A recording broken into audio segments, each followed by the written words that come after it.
Welcome back to Keeping Up with Corbin. I'm Zada Henderson. And I'm Hunter Upchurch. Boys basketball plays at Williamsburg on December 2nd at home and at Knox Central on December 7th.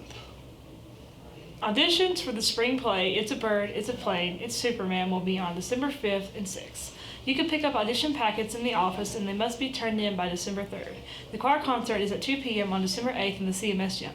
Don't forget midterm is on December 6th. Now it's time for a new segment, Question of the Week. If you could have one song play every time you entered a room, what would it be? Let us know the one song you would choose on our Instagram, at CMS Media Class.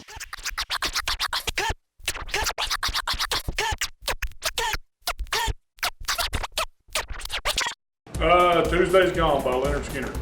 Homesick by Kate Brown. Enter Sandman by Metallica. Rock This Way by Aerosmith.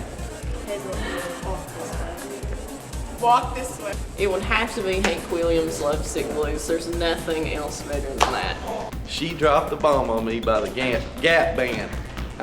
We played every day at practice too, football practice. It was good. Thanks for watching and have a great week here at CMS.